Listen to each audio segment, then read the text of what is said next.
Heute werden wir mal schauen, von wo Zürich alemannisch eigentlich herkommt und warum es so heisst, Zürich alemannisch.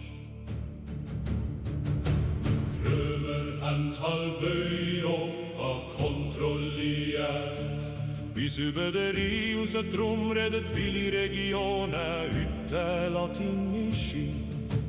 Doch der Sprache aber nichts mit drin von Europa, dort redet man Alemannisch. Franzosen parlieren Französisch, Deutsche reden Deutsch, Italiener palaveren Italienisch, Alemannen schwätzen Alemannisch. Etwa ab dem 3. Jahrhundert sind immer mehr Germanen Richtung Süden vordrungen. Sie haben lange Jahre mit den Römern gekämpft oder mit ihnen zusammengelebt. Langsam aber sicher haben die Römer sich immer wieder müssen zurückziehen und alle Männer sind für sie gekommen.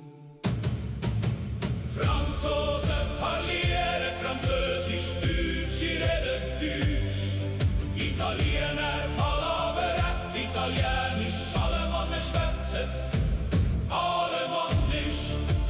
Die Alemannen haben Germanisch geschwätzt eben. Alemannisch, verschiedene Stämme haben sich zusammengetan und so sind nah bis nah das Volk der Alemannen und ihre alemannische Sprache entstanden. Aber jede Gegend hat ihre eigene Form und Wortschatz behalten.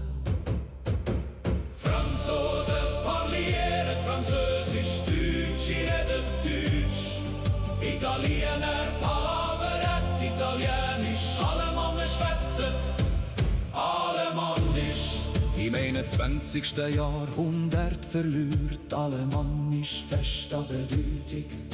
Im Elsass verschwindet's, im Süddeutschen auch, das Italienisch ist praktisch tot. In den restlichen Gebieten kämpft verzweifelt um Bedeutung und alemannischen Wortschatz. Wer weiss, grad du könntest wichtig sein fürs Zürich Alemannisch.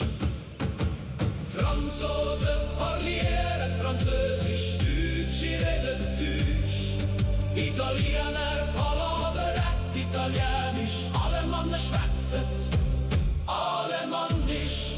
Komm, lern Zürich Alemannisch. Es geht ganz einfach, es gibt Kurs zum Lehren, Bücher über Wortschatz und Grammatik. Und viele Menschen schwätzen im Kanton Zürich, du doch hoffentlich auch. Franzosen parlieren Französisch, Deutsche reden Deutsch, Italiener palaveren Italienisch, Alemannen schwätzen